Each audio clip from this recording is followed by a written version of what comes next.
Yo tout le monde, bienvenue sur la chaîne de Léo et Max. On se retrouve pour l'épisode 18 si je me trompe pas, c'est ça 19.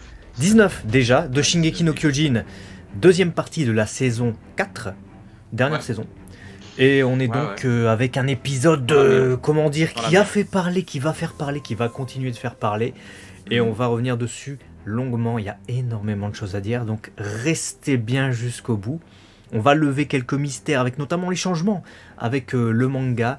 Et Max qui n'a pas lu le manga, moi je l'ai lu, donc ça confronte deux points de vue, va nous donner également son avis et peut-être même faire des théories sur la suite. Ouais, bah écoute, on va essayer. Du coup, sans plus tarder, on y va direct. Abonnez-vous, bien entendu, juste avant, parce que voilà, on essaie d'être le plus complet possible. On a besoin de vous. Et c'est parti pour l'histoire, du coup. Et on a cet épisode qui débute là où on était resté, à savoir la bataille d'Eren et de Zig contre Reiner, Gaillard, Pieck, enfin tout le monde, quoi. Combat de titans, quoi. Ouais, un épisode qui conjugue deux chapitres environ, 119 et 120. Le 120 est coupé aux trois quarts, on va dire. Et dès le début, alors on est en panique quand même parce que effectivement Zig, contre toute attente, peut-être, est encore en vie. Donc il se relève. Alors il s'est pris un coup quand même dans la nuque. La moitié de son corps était déchiqueté. Voici d'ailleurs une petite image du manga où c'est un peu plus clair. Et Cord le supplie vraiment de ne pas crier parce qu'évidemment il vient à peine de retrouver son frère. Il avait disparu son frère. Il le pensait peut-être mort. Et il lui dit faites tout ce que vous voulez, battez-vous contre qui vous voulez, massacrez qui vous voulez, je m'en fous. Mais juste laissez Falco s'en aller et après vous pouvez crier, s'il vous plaît. Et après tu cries. C'est ça. C'est ça. C'est ça. C'est exactement ça. Et je me suis dit, mais ta requête, elle est compliquée, frère. On comprend. Parce que là, c'est l'amour d'un frère pour son frère et l'amour d'un frère pour son frère. Et t'as vu le titre de l'épisode ? Ouais, c'est grand frère et petit frère. Enfin, c'est ça. Voilà, et là, t'avais ça en fait. Donc, et t'avais ça 3 fois. Hein. Parce que t'avais Falco, Cord, t'avais Eren, Zig et t'avais Marcel et Porco. Et son orchestre. Ah non, c'est pas ça. Non. D'ailleurs, en parlant rapidement de Porco, là, il s'est fait éclater dès le début d'épisode. Ouais. Mais dès le début, c'est-à-dire, il se passe 10 secondes. Eren, il est pris d'une violence accablante. Je me suis dit, laisse-moi m'installer dans mon canapé. Hein. Voilà, il était quasiment mort, même dans son titan. Hein. Voilà, c'était une parenthèse. Et effectivement, donc opposition là entre les valeurs fraternelles. Bon, sans grand étonnement. À ce moment-là, personnellement, j'y croyais pas trop, même si Zig nous met une petite feinte, parce qu'il nous dit je comprends tout à fait, et c'est pour ça que je vais crier quand même. Ouais, c'est ça. Bon, il se m'a gueulé comme un singe, voilà, il y a un singe qui gueule dans la rue, et là, commence déjà la première surprise. Le drame. Le drame, il y a tout le monde qui se transforme, Falco se transformant à bout portant de son frère, il le tue, donc c'est horrible. Alors déjà, je vais juste te dire un truc comme ça. J'avais encore espoir que potentiellement Falco n'en avait pas bu assez, ou tu vois, mais vraiment, peut-être naïvement, mais en mode, est-ce qu'il va vraiment se transformer ? Est-ce que Isayama va vraiment me faire ça ? Il serait pu, genre en mode, finalement non, Isayama, hein. Non, Isayama il te le transforme. Ok, dégueulasse, forcément, on le sait. Et du coup, pour rappel, dès que Zig se met à gueuler, toute personne ayant avalé ou étant en possession dans son corps du liquide cérébrospinal est totalement sous ses ordres, sans aucune volonté de la part de la personne transformée. Voilà, c'est une écoute aveuglément que la personne qui vient de gueuler, en l'occurrence Zig. Donc déjà, ils sont dénués de toute personnalité, donc Falco t'oublie. Donc ça, tu dis d'accord. Bon, et Gabi ça va. Gabi ça va, elle a esquivé de peu à la mort, puisque Falco, en larmes, lui avait préalablement dit de garder ses distances. Et ça va changer le game, vous allez le voir dans quelques instants d'ailleurs. Ouais, parce que sans ça, elle serait morte aussi, il l'aurait explosé en même temps que Cord. Et Cord, il est bel et bien mort, raide mort, j'ai même envie de dire. C'est horrible, c'est fou. Et dans le même temps, t'as Falco, enfin dans le même temps, dans l'instant qui suit carrément, t'as Falco en fait qui se jette sur Reiner, mais Reiner il peut pas maîtriser et Eren et Falco. Du coup, pensant que Zig est mort, vu qu'il vient de se faire atteindre par une autre balle de l'engin anti-titan de Magat et de Pieck, il se dit bon c'est bon, la mission est remplie en fait, parce que si Zig est mort, Eren et lui ne pourront plus entrer en contact. Du coup, la mission est accomplie. Donc, il est prêt à se sacrifier, à se laisser manger par Falco à ce moment-là. Ouais, son successeur, quoi. Enfin, toute cette histoire qu'on avait eue en début de saison 4. Et au dernier moment, hein, parce que vraiment, il est en train de ramollir carrément sa nuque, Falco lâche l'affaire. Mais littéralement, il attaque Porco Gaillard et le bouffe. Ouais. Et au préalable, il y avait eu, t'as vu, un contact entre Reiner et Porco. Et du coup, Porco avait vu les souvenirs de Reiner dans lesquels t'avais Marcel, donc son grand frère, qui avait dit à Reiner, ouais, en fait, je voulais protéger mon frère, donc je t'ai mis toi à la place, etc. C'est pour ça que t'es là. Et donc les derniers instants en fait de Porco, c'est il vient pour dire à Reiner, j'ai toujours su que t'étais une grosse merde et que j'étais mieux que toi. C'est moi qui normalement devais être sur l'île du paradis avant. Et puis finalement, on a choisi toi parce que mon frère a voulu me protéger, quoi. Donc en fait, il a su la vérité dans ces derniers instants et il se fait bouffer par Falco. Ouais. Fin. Et alors là, j'ai une question à te poser. Peut-être que toi, tu auras la réponse. Qu'est-ce qui fait qu'il a attaqué dans un premier temps Reiner et qu'au dernier moment il a attaqué Porco, sachant que Zig à un moment donné a gueulé après Falco en mode vas-y Falco. Donc je me suis dit, Zig il a gueulé. Tous les titans transformés sont sous ses ordres. Ils sont censés être dénués de volonté propre. Si Zig lui a dit vas-y, il est censé ne pas lâcher l'affaire. Pourquoi il lâche l'affaire? C'est quoi? C'est l'appât du sang? Je pense, je sais pas. Je sais pas, peut-être. Il voit un gars qui arrive et c'est vrai que les titans, on est habitué à les voir. Tous ceux que vous avez vus depuis la saison 1 des titans, c'est comme Falco. C'est des Eldiens qui ont été transformés. Bon, ils avaient été picousés. Lui, il a bu du vin par inadvertance. Enfin, c'est pas de sa propre volonté en tout cas. Mais c'est le même liquide cérébrospinal. Et dès qu'il voit quelqu'un, il le bouffe, il l'attaque, tu vois. Donc là, vas-y Falco, peut-être que c'était le premier ordre, vas-y, et puis il a retenu Reiner, il a fait ce qu'il fallait. Et après, tu sais, c'est des titans comme ceux que tu vois depuis la saison 1, hein, il voit un gars, il le bouffe. Ouais, trop compliqué, là il y en a un, il est devant lui, il peut le bouffer, l'autre il faut qu'il commence à le décapiter la nuque et tout, c'est plus compliqué, donc il va à la facilité, peut-être. Bon, du moins, je me suis quand même posé la question. Donc la question qu'on va se poser, c'est Falco qui a bouffé Porco, est-ce que ça va changer quelque chose? Est-ce qu'il va obtenir le mâchoire? Est-ce qu'il va revenir à son état initial ou pas? Voilà, c'est la question qu'on peut se poser du coup. Et deuxième chose, Eren, du coup, Reiner, avec tous ces événements, Reiner est un petit peu occupé, et même s'il veut lui mettre une grosse patate dans la gueule, il paralyse le point de... Il le fige exactement avec son pouvoir du titan marteau. Il se barre de son propre titan et il se met à courir dans la rue puisqu'il a compris le stratagème de Zig qui a du coup feint la mort. Ouais, il a utilisé la même stratégie que Pic en fait. Hein. Ouais. C'était bien vu. Quelque part comme quoi ça marche, hein, même si ça a été utilisé par les ennemis, ça a marché. C'est l'arroseur arrosé, j'ai envie de dire. Et là, on a affaire à Reiner qui est coincé, on a Eren qui est en train de courir, c'est un gros bordel, il y a Zig qui est au sol qui peut pas bouger, et là tu te dis tout peut arriver à ce moment-là. T'as pensé à quoi toi quand t'as vu ça? Parce que la scène elle défile un peu au ralenti. J'y reviens, ça je vais pas en parler dans les changements, mais je trouve que dans le manga, l'instant figé, la scène au ralenti est encore plus claire en fait. C'est encore plus au ralenti que dans l'animé. Tu vois? Alors que l'animé, tu vois, généralement c'est connu comme c'est une adaptation pour rallonger un peu les trucs. Là j'ai trouvé que dans le manga c'était encore plus figé que ça. Comment tu l'as vécu dans l'animé du coup? Moi j'ai kiffé hein, cet instant perdu comme ça où tout se joue pendant les 10 secondes peut-être qui va séparer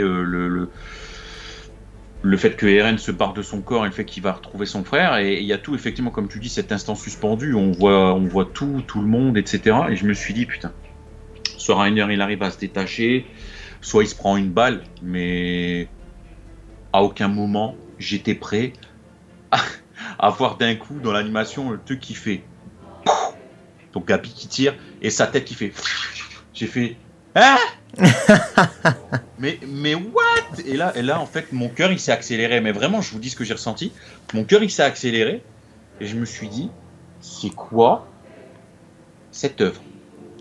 On est allé, ça fait 3 épisodes que j'ai repris Shingeki, pense à mon cœur, Isayama, NTM, j'ai envie de dire. Je vois une tête qui vole comme ça, comme un frisbee. Et je me suis dit, c'est quoi le délire? Moi j'aurais voulu que l'épisode il se termine sur ça en fait. Ouais, je te jure, je pensais qu'il allait se terminer sur ça. Parce que moi j'ai lu les chapitres il y a super longtemps, donc je me souviens plus du découpage. Et je me disais, bon bah, le prochain à mon avis ça va se terminer sur ça, parce que c'est un gros cliffhanger. Non, en fait ils ont fait le milieu de l'épisode. Donc juste après finalement tu retrouves quand même Eren, puisque t'as Zig qui va lui attraper la tête, et donc ça va créer un lien entre les deux. Ils vont se retrouver dans l'axe, et t'as le temps qui est suspendu à ce moment là et tout ça. On a même droit à un petit flashback d'ailleurs, où on voit Eren et Zig qui discutent, et voilà, comme je viens de le dire, il a rattrapé la tête d'Eren, ce qui fait qu'il se retrouve à la croisée des chemins. Et alors là, le mind de bip, tu vois ce que je veux dire. Là, on n'a pas terminé, puisque qu'est-ce qui se passe? On arrive, on voit Zig. Déjà, Jésus-Christ, le frère, il a l'air d'attendre là depuis je sais pas combien de temps. Les cheveux ont poussé, il y a de la beubare, il y a des ongles qui font 4 km, il est enchaîné. Donc, il commence un speech, voilà, il fait un emprisonnement. Et à ce moment-là, tu te dis, enfin, moi, en tant qu'Animoni, je me dis, qu'est-ce qui va se passer? Et il parle, etc., machin. Et Eren qui commence à, du coup, être en confiance, puisqu'il se dit, bon, bah, mon frère il est enchaîné, il le supplie, etc. Et Eren dévoile ses véritables intentions. Je me dis, déjà à ce moment-là, je vais pas te cacher, je me suis dit, je le savais, parce que j'avais émis cette petite théorie-là. Ouais, tu t'es dit, il est pas avec Zig, en fait, il essaie de se servir de lui, quoi. Voilà, il n'y avait pas du tout l'intention de priver les liens de cette possibilité de reproduction. Voilà, il voulait se servir de Zig pour avoir le pouvoir du roi, qui est utilisé du coup pour ordonner les choses aux Eldiens. Je me suis dit, ok, il a son propre plan, etc. Bon, il demande à Ymir de le rendre plus fort, tout ça parce qu'elle arrive, hein, c'est celle qui avait reconstruit le corps de Zig. Rappelez-vous, j'avais fait des vannes en mode elle l'a reconstruit avec de la cire de bougie. Ah mais c'est une information importante, hein, parce que il dit que c'est Ymir dans cet épisode, on savait pas. Enfin, on savait c'est pas. Ymir. Alors déjà, ouais. Nous on savait, mais quand on a lu le manga, on savait pas. Mais toi, tu savais pas que c'était Ymir. Et Ymir, c'est la grande prêtresse, hein, donc c'est celle qui aurait pactisé il y a 2000 ans avec un titan, et qui du coup aurait fait naître un peu les titans qui ont ensuite défoncé Mar. Hein. Grosso modo, je schématise, je résume au maximum. Donc du coup, il y a même une religion, hein, avec Ymir comme déesse. Et c'est de là d'ailleurs que venait le nom de celle qui était à un moment donné, qui venait aussi qui était une Eldienne de Mar qui était enrôlée et qui était du côté de Reiner et tout ça. Donc la véritable Ymir, elle est là en fait. Et tu te dis oulala. Donc ça veut dire qu'elle détient certainement un pouvoir, et effectivement tu comprends à travers ce que dit Zig qu'en lui demandant quelque chose, peut-être que c'est comme ça que tu déclenches le fameux pouvoir de l'axe en fait, parce que là ils sont dans l'axe. Donc je résume, hein, pour ceux qui auraient perdu un peu le fil. Grosso modo, quand celui qui a le sang royal, donc Zig là en l'occurrence, est en contact avec celui qui détient le pouvoir de l'axe, donc le pouvoir du roi, de l'originel, si vous préférez, qui est détenu donc par Eren, ça déclenche la possibilité en fait d'ordonner des trucs aux Eldiens, donc tout leur peuple, hein, que ce soit ceux de l'île du paradis ou ceux de Mar, donc quasiment tous ceux qui sont là en présence, hein, j'ai envie de dire. Donc là ils se disent bon bah apparemment faut demander à Ymir en fait pour que ça marche. Et puis on se rend compte en fait que, alors qu'on croyait que Eren l'avait mise à l'envers à Zig, en lui faisant croire qu'il allait marcher dans son plan d'éradication douce, vous savez, de priver les Eldiens de leur capacité de reproduction, Eren il fait non. Il va pour dire à Ymir allez, fais ce que je vais te demander. Et en fait là, on découvre un autre plot twist où c'est en fait Zig qui l'a mise à l'envers à Eren. J'ai envie de dire, c'est pas si étonnant que ça, c'est-à-dire qu'à ce moment-là, quand ça arrive, tu te dis le bâtard. Mais en même temps, j'ai pas été 100% étonné parce que c'est un calculateur. Il a quand même fait les choses en solo jusque maintenant. Il sait ce que ça peut lui lui donner de travailler avec son frère. Donc j'étais un peu dans le même schéma que Eren. Je m'étais toujours dit, bon, c'est possible que et c'est Eren qui veuille la mettre à l'envers et que Zig il est 100% en phase avec la confiance qu'il voit à son frère, et voilà, il y a rien derrière. Mais je m'étais toujours dit, le revirement de situation a été quand même assez fort. Peut-être que lui aussi, il veut la mettre à l'envers, mais peut-être qu'ils n'ont pas le choix que de travailler ensemble, je verrai bien. Mais pour autant, je ne vais pas nier, j'y croyais quand même. Je me suis dit, bon, ok, machin. Mais alors quand tu te le constates, je constate que Eren voulait la mettre à l'envers à son frère, et que son frère lui a mis lui-même à l'envers, en feignant du coup son propre emprisonnement, pour faire croire à Eren que c'était lui qui détenait le pouvoir, voilà, qu'il était au-dessus de Zig et que c'est lui qui décidait, que là, tu découvres que Ymir, c'est une esclave qui est en fait au service du roi. Autrement dit, à ce moment-là, la personne qui détient le sang royal. Autrement dit, Jésus-Christ le blond, Zig là. Voilà. Donc les chaînes disparaissent, vont vers Eren, puisque voilà, la véritable vérité, j'ai envie de dire, la vérité éclate au grand jour. Et là, tu te dis, oh putain, qu'est-ce qui va se passer ? Et au dernier moment, on semble quand même constater que Zig veut essayer de raisonner son frère, puisqu'il lui dit, ouais, c'est parce que c'est papa, ça a dépeint sur toi, etc. Machin. Moi, j'ai été libéré par mon beau-père, en gros. Entre guillemets, ouais, deuxième père. Toi, il n'y a eu personne pour toi qui t'a permis de voir les choses, etc. Je serai là pour toi, on va faire les choses à deux, et il lui met un coup de boule et ça se finit comme ça. Il n'y a que des plot twists, hein, parce que là, on vient d'apprendre qu'il lui a mis à l'envers, etc. Mais malgré tout, replot twist en mode ah, finalement, il n'est pas. T'es mon frère quand même, ouais, on va faire les choses à deux, tu vas voir, et il lui met un coup de boule. Et pour établir le contact, et voilà. Donc en fait, tu sais plus. À la fin de cet épisode, tu te dis bon, Eren qui la met à l'envers à son frère qui lui met à l'envers, mais en fait, il veut quand même lui mettre à l'envers, mais en douceur, en mode je te l'ai mise à l'envers parce que j'ai pas le choix, mais j'ai envie que tu comprennes pourquoi j'ai pas eu le choix, parce que t'es mon frère quand même. Donc moi, je vais faire tout comme on l'a fait pour moi. Je vais te protéger et je vais te montrer le chemin. Oh là là, tu te dis ok, d'accord, mais c'est quoi la suite ? Il savait qu'il pouvait pas avoir confiance en Eren. Parce que s'il attend depuis des années selon lui, hein. Donc s'il a mis en place dans ce laps de temps qui est très différent du monde dans lequel on vit nous, c'est que vraiment quand même il doutait des intentions d'Eren. Hein. Il a eu le temps d'établir toutes les situations possibles, et je pense que c'est pour ça qu'il s'est dit comment je peux réussir à le piéger et à dévoiler ses véritables intentions, et il en est venu à la conclusion que c'est en le mettant au pied du mur, au moment où on va feindre le fait que c'est Eren qui détient 100% des pouvoirs et moi je n'ai plus rien, même pas ma propre liberté. C'est à ce moment-là qu'il va se sentir pousser des ailes et que la vérité va éclater. Et c'est pas con. Parce que c'est exactement ce qui s'est passé. Et je pense qu'à la place d'Eren, c'est très compliqué de se dire à ce moment-là, peut-être qu'en fait, les chaînes sont fausses. Tu vois, c'est compliqué de devancer. Surtout qu'il est dans un monde qu'il connaît pas, là. Il est dans un endroit qu'il connaît pas. Voilà. Donc voilà pour cette partie histoire qui nous a chamboulé. On va donner nos avis sur l'épisode tout à l'heure dans la conclusion. On va passer à la bande son. Dis-moi ce que t'as pensé. Moi j'ai quelques trucs à dire.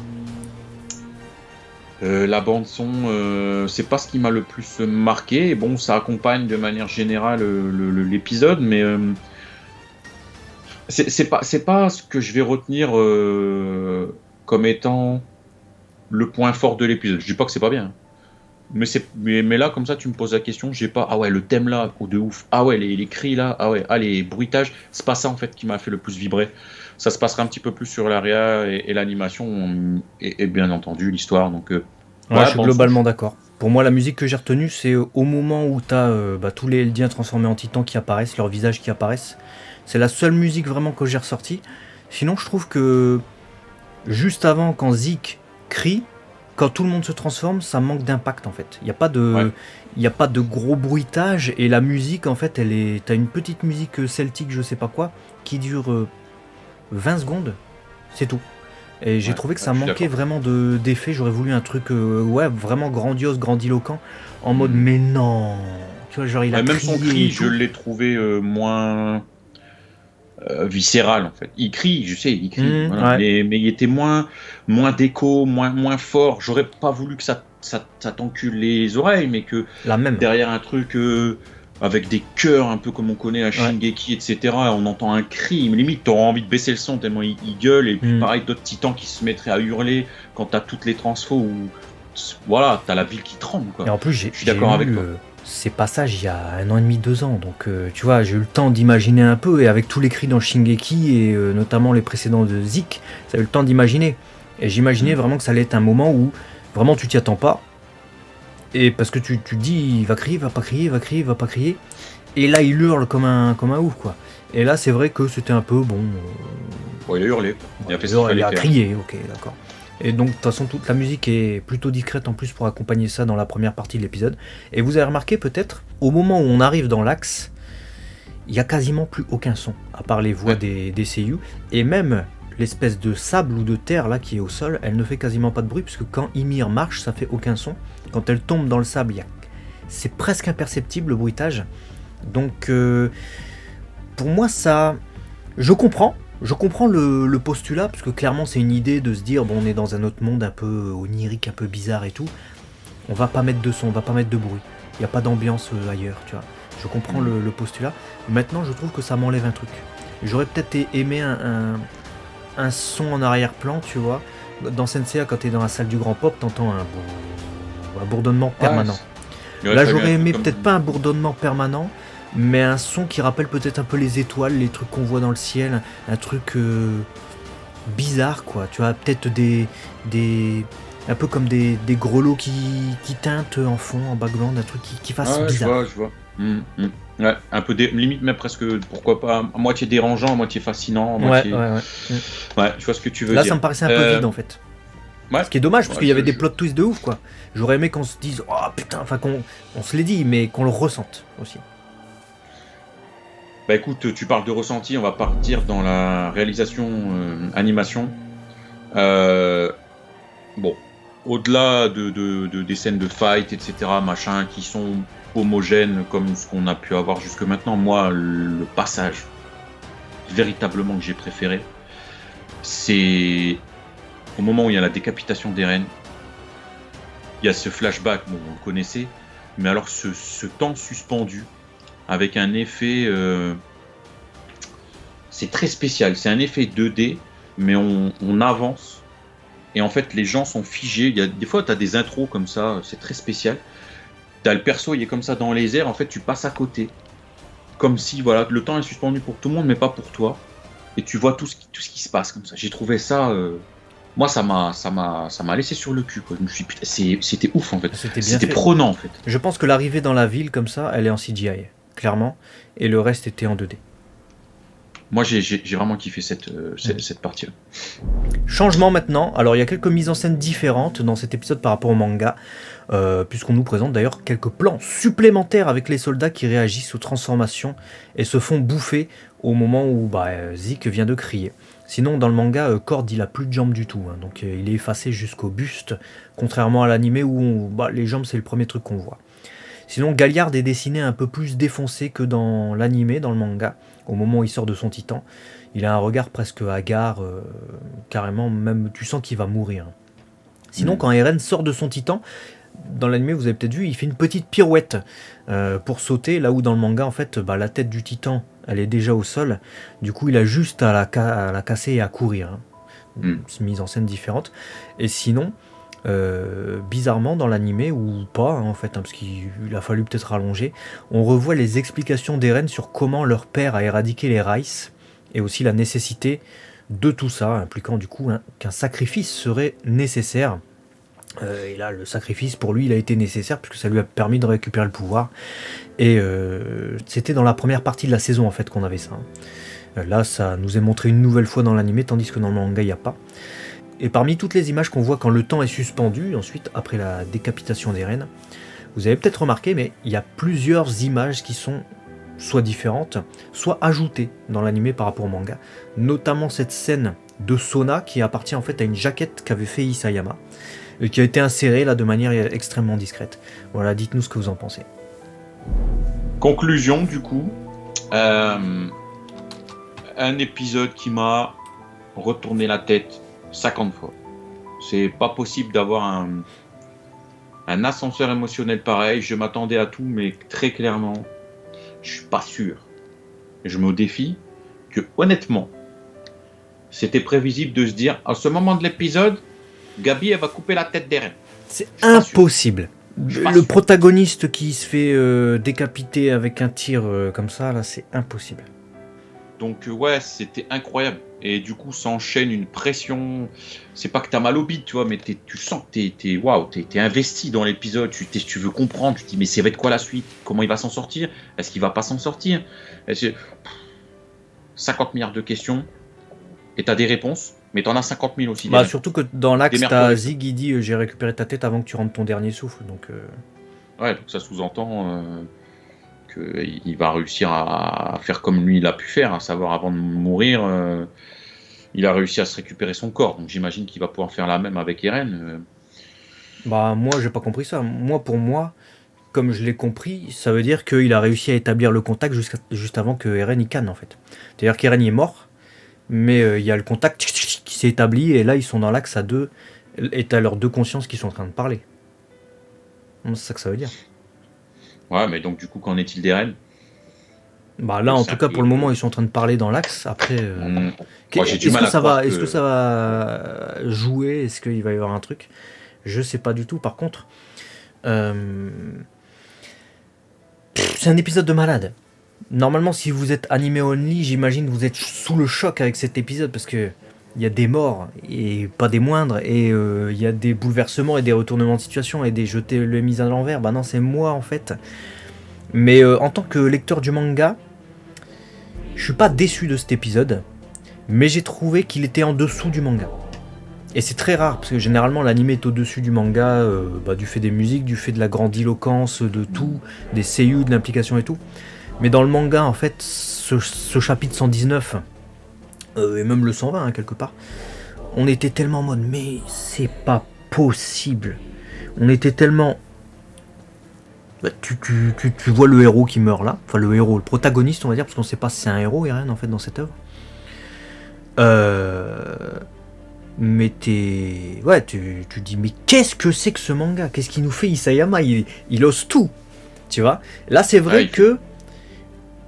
Tu peux penser ça logiquement, moi je suis pas animé only. Mais c'est vrai que comme j'ai lu le manga avant, où c'était un peu plus suspendu, un peu plus... tu vois, souffle coupé pendant plus longtemps, peut-être. Et il y a aussi la publication, c'est espacé. Hein. Peut-être que ça m'avait fait plus d'impact, c'est juste peut-être ça en fait. Ouais, c'est possible. Ouais. Ça fait 2 fois, l'épisode dernier, c'était un peu ça aussi. Tu avais préféré peut-être le manga à l'animé. Ah ouais, on va voir si ça se poursuit sur ces choses-là. Et puis, écoutez, abonnez-vous si ce n'est pas déjà fait. On a fait une belle review qui est déjà bien longue, mais on espère plus complet. Ouais, pas de choix. On n'a pas le choix. Et puis bonne chance avec cet épisode. Hein. J'espère que vous allez vous en remettre cette semaine. Hein. Moi, je l'avais annoncé que j'allais être en PLS chaque semaine. Bah là, la PLS de cet épisode. Moi, je vais aller dormir et je vais aller me coucher dans un carton. Alors, regardez, là, je suis décalqué tellement... déjà, c'est la convention du week-end, mais c'est aussi les épisodes, là. Allez, à très vite sur la chaîne 2. Je sais plus. Les OMAC, je crois. Il n'y a pas Zig et Eren, hein, parce que sinon, on est dans la merde. Bah non, parce que celui qui fait Eren, il perd la tête. Ouais, voilà. Ouais. Très vite.